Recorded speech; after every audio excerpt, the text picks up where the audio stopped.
নমস্কাৰ বন্ধু বান্ধৱীসকল, সপোন সাগৰলৈ স্বাগতম জনাইছো আপোনালোকক।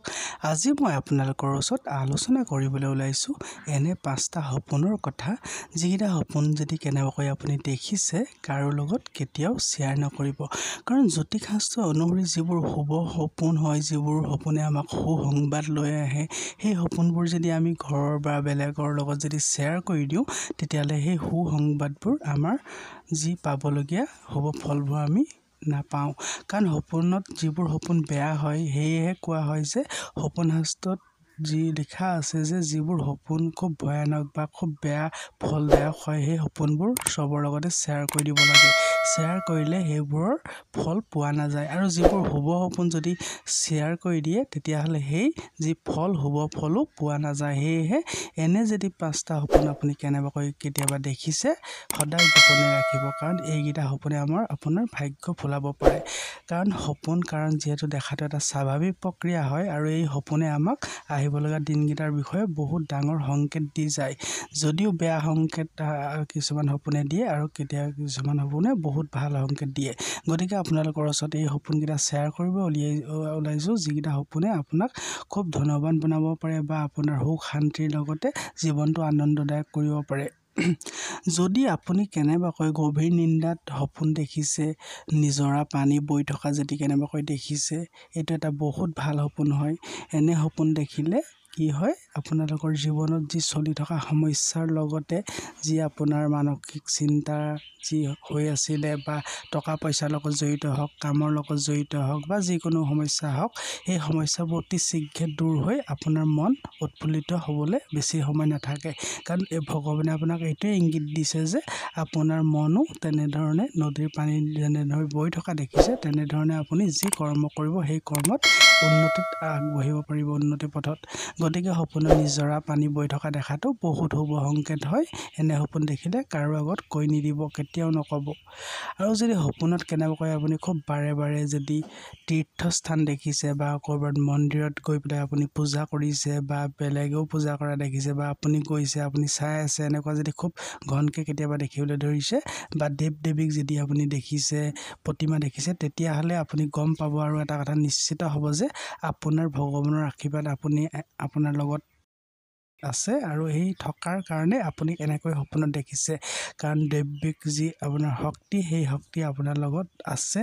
সেই সময়ত আপুনি যি কৰ্ম কৰে, সেই কৰ্ম লাগিলে যিয়ে হওক, সেই কৰ্মত আপুনি উন্নতি লাভ কৰিব পাৰিবই। কাৰণ সেয়েহে আপোনাক এনেকৈ ভগৱানক দৰ্শন কৰা, বা ভগৱান নিজে সপোনত আহি আপোনাক এইটোৱে ইংগিত দিছে যে আপুনি কৰ্ম কৰক, সেই কৰ্মত আপুনি ছাকচেছ হ'ব পাৰিব।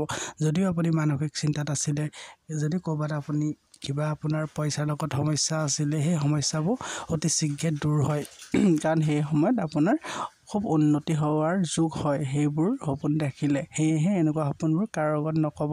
কাৰণ আমাৰ যিটো অভ্যাস আছে সপোন দেখিলে মানুহৰ ঘৰৰ আগত কৈ দিয়া বা বেলেগৰ আগত কৈ দিয়া, কিন্তু সপোন শাস্ত্ৰত এইবোৰ ক'বলৈ মনা কৰি থোৱা আছে। কাৰণ যোনবোৰ শুভ সপোন হয়, শুভ ফলদায়ক সপোনবোৰ কেতিয়াও ক'ব নালাগে। আৰু যদি সপোনত খুব খেতি পথাৰ দেখিছে, নদন বদন হৈ লাগি থকা খেতি, যিকোনো খেতি যদি দেখিছে, খুব ঘনকৈ দেখিছে, আৰু দেখিবলৈ খুব আনন্দিত হৈছে, যদি আপুনি তাৰ মাজে মাজে ঘূৰি ফুৰিছে, বা যিকোনো খেতিয়ে হওক, সৰিয়হ হওক, বা খুব আপুনি যদি সেউজীয়া শাক পাচলি বাগান দেখিছে, এনেকুৱা যদি আপুনি কেনেবাকৈ দেখিছে, আৰু তাৰ মাজত যদি আপুনি অকলে ঘূৰি ফুৰিছে, এনেকুৱা দেখিলে আপোনাৰ নতুন কিবা জীৱনত আপুনি কৰিবলৈ আগবাঢ়িছে যদি বিচাৰি আছে, সেই কামত আপুনি আগবাঢ়ক। অতি শীঘ্ৰে সেই কামৰ দ্বাৰা আপুনি বহুত লাভৱান ব্যক্তি হ'ব পাৰিব। কাৰণ এইটোৱে ইংগিত দিছে যে আপুনি সেই কাম কৰক। সেইটো সময়ত আপুনি চাব যেনেদৰে খেতি পথাৰ নদন বদন হৈ আহিছে, আপোনাৰো সেই কৰ্ম নদন বদনকৈ হৈ আহিব। লগতে আপোনাৰ ছাকচেছৰ পথ আপুনি নিজেই বিচাৰি পাব। গতিকে গম পালে যে আপোনালোকে সপোনত এনেবোৰ সপোন দেখিলে কাকো শ্বেয়াৰ নকৰিব, কেতিয়াও ভুলতো নক'ব।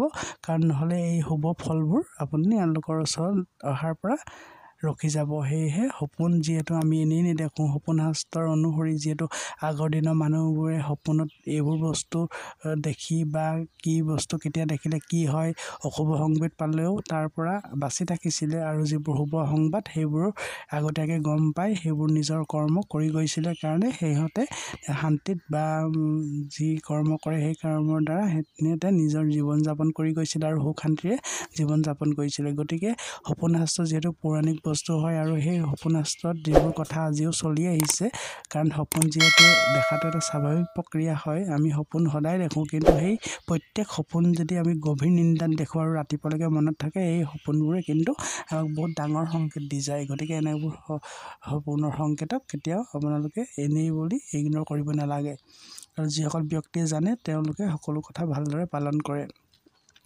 আৰু যদি কেনেবাকৈ সপোনত সাঁতোৰা দেখিছে সাঁতুৰি নদী পাৰ হৈ যোৱা দেখিছে বা সাগৰ দেখিছে আপুনি সাঁতুৰি আছে কিন্তু খুব কষ্টৰে আপুনি পাৰ হৈ গৈছে এইটো এটা ছাকচেছৰ যুগ হয় ধন টকা পইচা আপোনাৰ হাতলৈ আগমনৰ যুগ হয় এনেকুৱা দেখিলে আপুনি গম পাব যে আপুনি কিবা পইচা পাতিৰ লগত জড়িত সমস্যাত যদি পৰি আছিলে বা আপুনি যিকোনো মানসিক চিন্তাত যদি পৰি আছিলে আৰু যদি আপুনি সাঁতুৰি নদী পাৰ হৈ গৈছে যিদৰে নদী পাৰ হৈ যোৱাটো এটা বহুত ডাঙৰ কাম হয় ঠিক তেনেধৰণে সাঁতুৰি পাৰ হৈ যোৱাটো যিটো সকলোৱে কৰিব নোৱাৰে ঠিক তেনেদৰে আপোনাৰো সেই ছাকচেছ যে আপোনাৰ জীৱনত আহিব সেইটো নিশ্চিত গতিকে এনেকুৱাবোৰ সপোন আপোনালোকে কেতিয়াও কাৰো লগত শ্বেয়াৰ নকৰিব